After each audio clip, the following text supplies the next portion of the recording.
down here. Unfortunately, our Group 7 cars just took off the line, but I'm down here with Stevie Dix, who is a current mechanic. Excuse me, you are our lead mechanic in the Trans Am Series to our champion driver. What is it like working on these historic cars compared to, our current race cars? Well, it's very interesting. The raw race car that is a Trans Am car, as they evolved, still the old cars are just as much fun to work on as the most modern car because of the power and the sound they make. It's just raw American muscle, and I love it. Last weekend I was in VAR with Chris with our new Ave Riley chassis, and now this weekend I'm with Nelson Kale doing a 1968 Boss 302, or no, Camaro this weekend, Mustang last weekend. But it's just a blast, and it's never a dull moment with these things. All right, are you bow tie or Ford? Ford. Oh, there we have it. He made a choice. Obviously, this class is filled with a lot of great manufacturers, but we're about to see who takes it today in Group 7. Johnny? Thank you, Taylor. Yeah, and I'm joined here by Tim Moser, who's been up in the booth already this weekend, and thank you for coming up again. But, yeah, well, this is it, isn't it? Win on Sunday, buy on Monday. This was the adage back in the day for Trans Am. This is where it all began in many ways at Sonoma and Laguna Seca back in the late 60s and early 70s. This is where the pony wars and where Trans Am really had its golden age. I've just seen Mika Hakkinen. What a sight to see. It's great. It's great to see these American muscle cars on track. This is the class that gives you goosebumps, right? This is where Penske and all those guys, cut their teeth and made their marks and got their career in motorsports, was by making a big splash in this class of cars. Why do you think it captured the imagination? The obvious answer is that these are the cars that people saw on the streets, and therefore, because they were going to the grocery runs and you did the shopping in them, when you saw them on the racetrack, you knew what they were. Yeah, these were these were common cars, and so they were cars people could identify with, they could own. These cars were heavily modified and hot rodded later. There were lots of improvements you could make to these cars right out of the box and make them better. So they were just great cars for that. And it looks like we're coming around to take the green flag. Here we go then, Group 7 feature race. Hold on to your mugs, because your wine's gonna spill if you don't. All right. Away they go then. American muscle car at its finest, as away goes the number 6, the Chevrolet Corvette. Excuse me, the Chevrolet Camaro on C28 from 1968 takes the lead away. Yeah, we've got, I think and that's... the AMC Javelin. Yeah, that's what I was going to say. I think we got Canepa up there in the Javelin. We've just got, 3 different models in the top 5 right now. It's just a great way to show all the differences of these cars. Yeah, we got that 45, a quick glimpse of the 69.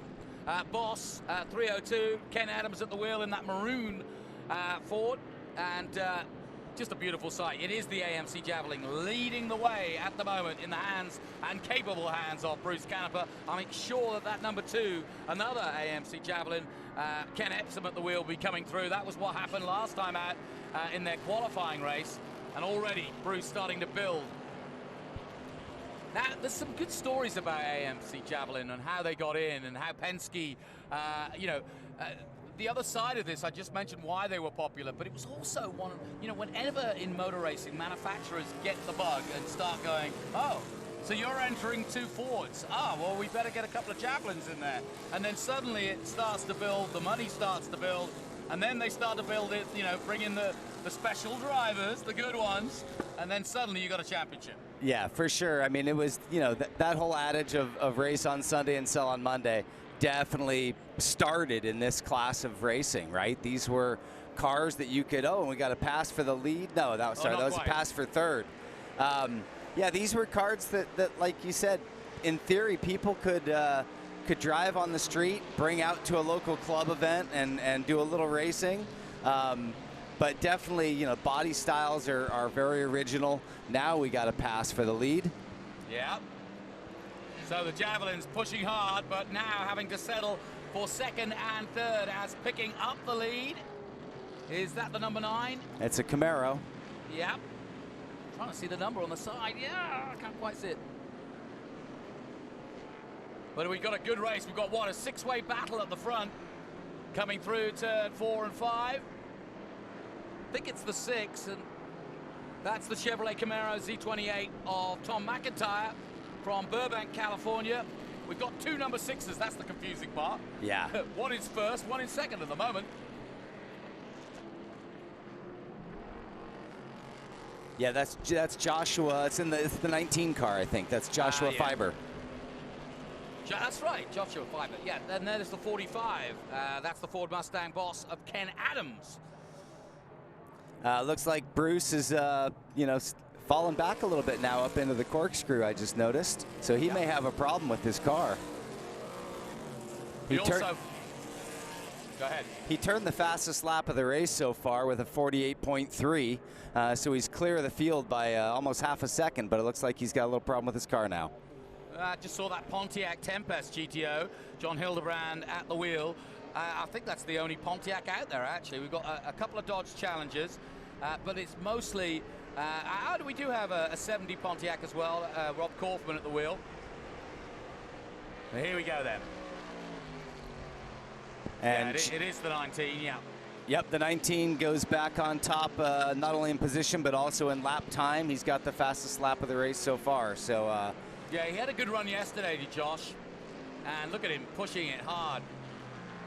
I love the stories also that when the manufacturers came and when Trans Am really was at its height, the way they would try to push the limits of the rules, which is what motor racing is all about, let's face it. If it ain't written in the rules, you're going to try and bend them, or you're going to try and find an advantage. And one of those little bit of pithy stories that I heard from this era was that they would dip these cars in acid before the race to try to literally melt away as much metal as possible and still get it through scrutineering without letting the scrutineers touch them. And if the scrutineers just happen to put their, hand weight on the front of the car, they'd suddenly go, what have you done to the car? yeah, as soon as you started talking about, rules and cheating, that was the thing that popped right into my head, was dipping the bodies in acid to lighten them up and lose material. Just insane what these guys, well, that just shows you how competitive the class is. They had to go to crazy lengths to win and to have an advantage. It also shows you that they don't give a lot of time for the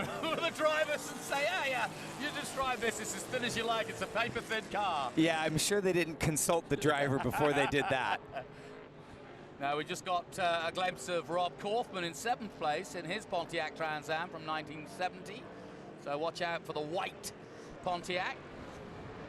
Yeah, we got the number 2 of Ken Epsman. He's holding up the 2nd spot, and Bruce is still holding tough into 3rd, so maybe whatever little problem he had, he's got sorted. Yeah, Bruce Canover came into the booth a while ago, and I had forgotten he was driving in Trans Am because he's always driving something rare, fairly exotic, because he's one of those capable drivers that pretty much anybody would lend their car to. And he was driving one on the Trans Am, and I said, oh, how's that? He said, oh, I love it.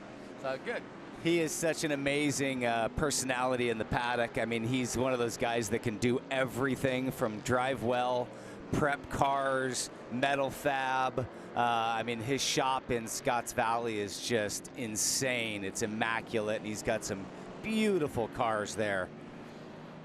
So, yeah, he's one of those rare birds, right, that can just do it all. He's definitely belongs in this class of racing. He's kind of that classic. He's the modern Dan Gurney. Totally. Carroll Shelby, maybe, but well, those characters don't really exist anymore. But he'll like the compliment, I'm sure. Absolutely. There's the 96, the Chevrolet Camaro from 1967. That's Rick Jeffrey at the wheel. Talking of Jeffrey O'Neill's out there too, again. Yeah, Rick Jeffrey's got a good, good spot. Right now he's running in 13th position. He's right in between a sandwich of cars. Looks like he's got a Camaro behind him. That's the 57 now that we're seeing on the screen. It's funny, Tim, I had Cameron Lawrence in here yesterday, who's a current Trans Am driver, and I love the fact that Trans Am, I cover the regular season, and it's as popular today, I think, amongst the real aficionados of motorsport in America as it ever was. I mean, it's the longest road racing series in America, in 57 years now it's been going, since 1966. Incredible. Yeah, the top class kind of fell away a little bit and got filled in with the TA2 class, and that TA2 class is so strong right now. Yeah, you know, the likes of Rafa Matos, Cameron Lawrence, and now also, interestingly enough, it's becoming a hotbed for NASCAR teams looking for youngsters. I mean, one of the guys vying for the championship this year is a guy called Brent Cruz. He's 14 years old. He's a kart champion, a world kart champion, and he's driving in Trans Am, and he's driving like he stole it.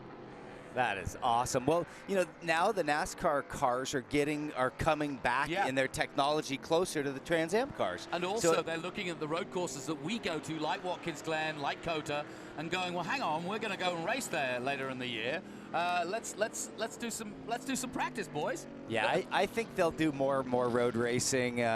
You know, as some of these gigantic ovals are struggling, I think financially, and the ticket sales aren't there, and I think the road racing is just more exciting for people. Well, and we've got enough road race tracks and enough space on the calendar where NASCAR can do what they're doing at Indianapolis, which is run on the same weekend as an IndyCar race, for example. And the same is true of COTA. Yes, it's a Formula One track, but boy, the NASCAR race there is awesome. It's and last year's race was a rain fest monsoon, and it was just one of the most fun races to watch all year. Completely. Up the hill they go. Once again, 5 laps to go. We're about halfway through our Group 7 feature race. We're looking at the 77 of Richard Goldsmith in 9th place in that all-yellow Dodge Challenger. Yeah, great view from the drone as he's going into turn 10 and heading down to the last turn, turn 11. That'll take him onto the longest straightaway on the racetrack and probably into the best passing zone. It looks like he's going to start to get a little pressure from behind here in a few laps. Yeah, it's turn 11. It doesn't matter whether it's 2 wheels or 4 wheels. I've done a lot of MotoGP and World Superbikes here at Laguna, and it's the same for the bikes. You've got to get the drive out of 11 and make that pass into Andretti. Yeah, the slowest corner, you know, that leads to a long straight is always the key corner for lap times on a racetrack. Once your foot's to the floor, you can't make any more power, so it's all about carrying momentum off that slow turn onto the straightaway, and then that just progresses all the way down. Another regular historic driver, John Chip Fudge, out there in the Camaro from 1970, excuse me, and that number 71, all silver, there he is. Yeah, that's a great car. A little bit later model car than some of these other ones, but it looks so good out on the racetrack, and it looks like he's doing a great job out there. So we're getting down to the later stages of this, but we're watching a great battle at the front. Yep, we still got the 19 Joshua Fiber up front. Ken Epsman in the number 2 car is in position 2. And then Bruce Canepa is holding strong in 3rd place. You know, the car leading at the moment with Joshua at the wheel was built by Bob Fryer's University of Pittsburgh racing team for competition in the SEA Trans Am and A Sedan National Championship racing car. We were talking about it yesterday. Mark Donohue drove it in the day. Just had a pass for the lead. Yeah, just wanted to call that out real quick. Absolutely. That javelin of Ken just took the lead, and Bruce is right there in the catbird seat, sitting in 3rd, just watching these 2 guys battle it out, hoping to pick up some scraps from one of their mistakes. He is in a perfect position as those 2 guys finally go single file. Let's see if either one of them got tires too hot, and there goes Bruce down the inside for 2nd, just like we were talking about. Yeah, I mentioned, well, those Javelins back in the day, the Penske Javelins were driven by Mark Donohue and Peter Revson, there's a name. And yeah, fantastic drivers back in the 70s, and that was the beauty of Trans Am. You had a Mark Donohue, and you had a Peter Revson, and Revson obviously going on to bigger and better in many ways. But we had these guys like Vic Elford that would come and just race these Trans Ams and race the wheels off them. And it's just, that's another part of the celebration of Trans Am, is that the best in the world wanted to come here and race these. And just as we're talking about it, Bruce moves up to the lead. He made a pass in the corkscrew, turn 7, and now he's stretched like 3 car lengths over 2nd place. So maybe he backed off a little bit to save his tires and pushed to the end. That's a great strategy in these heavy cars, right? They can't run 10 tenths for the entire race. They got to choose or if you choose when to suffer, it's better than suffering when you don't want to suffer. So it looks like maybe he's got some fresher tires and he's clawed his way back into the lead. It's wheel to wheel though, isn't it? Look at this. Great stuff. Still enough time. Bruce Canepa in that number 6.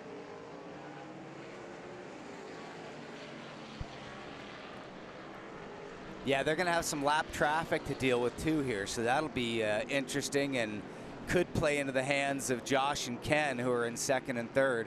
Bruce is in turn 4 right now, and he's in traffic. So, interestingly, back in 1970, when those AMC Javelins came out, Donahue and Revson basically created a shakedown at the Daytona race, early season of the 24 hours, before they went into the Trans Am season.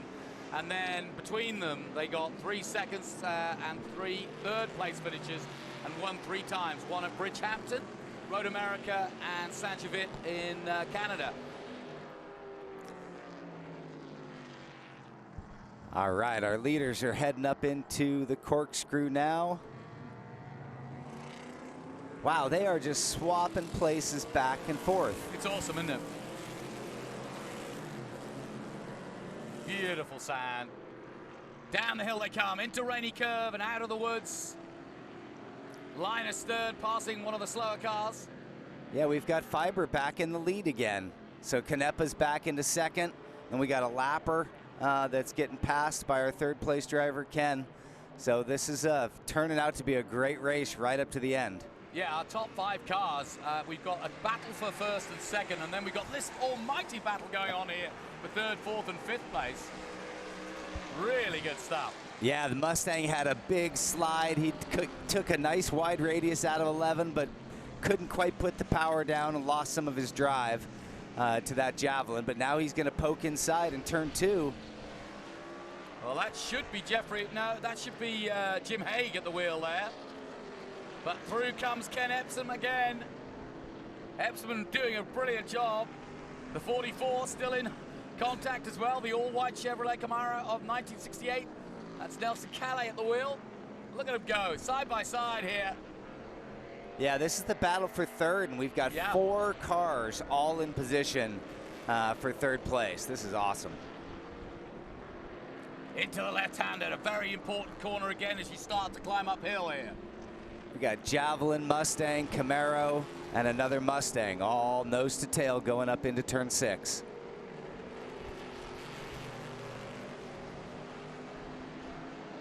So just a confirmation, Fiber, Canepa, Epsman. It could change though. Jim Haig in 4th, Nelson Calais in 5th position, Ken Adams in 6th. But what a battle. Here we come, up to the corkscrew. Linus third. Yeah, and just like that, he does move up to 3rd. Jim Haig takes that 3rd position going up the hill. So now you're going to see him coming out of turn 9, and they're going to be nose to tail. I love watching from the drone to see how close and where they make up the speed and how they do it under braking. We always talk about, yeah, well, I had him under braking, and you see it from here. Yeah, this is the first time I've seen the drone footage work this well. It's amazing.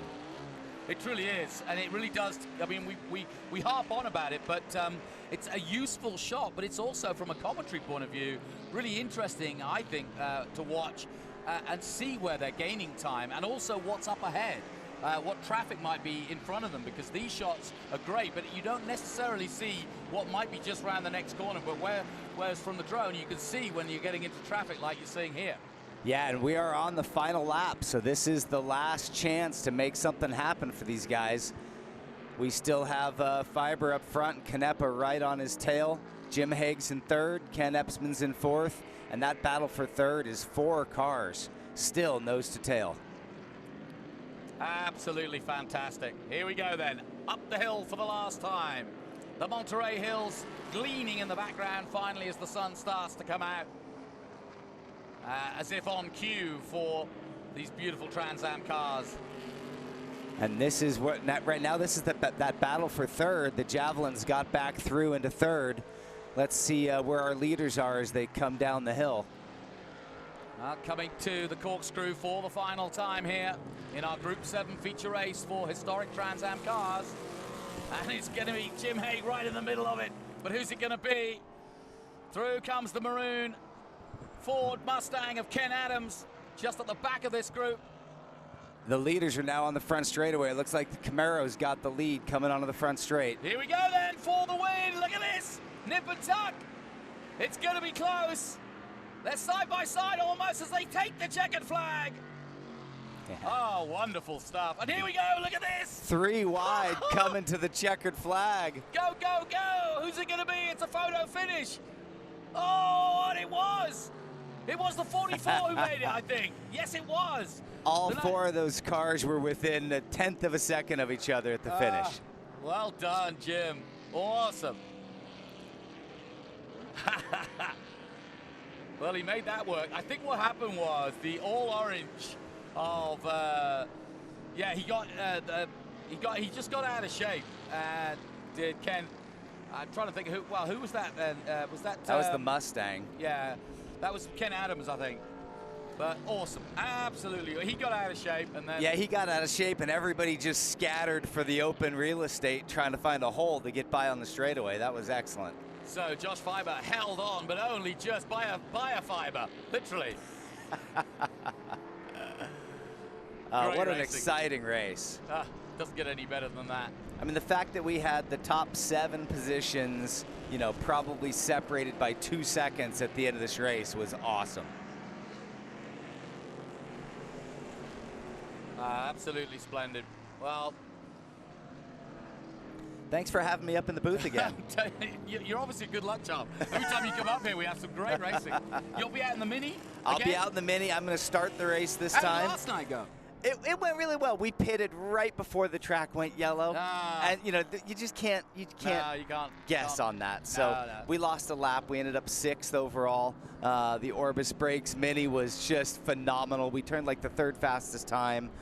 So we're in good shape. We're starting 6th, but I'm going to start the race this time and go as long as we can. Obviously, yellow is going to kind of dictate when we should pit, but we're going to go as long as we can and see if we can get it up there on the podium. Watch out for Tim Moser. He'll be out in the big classic tonight. Mini versus Mustang.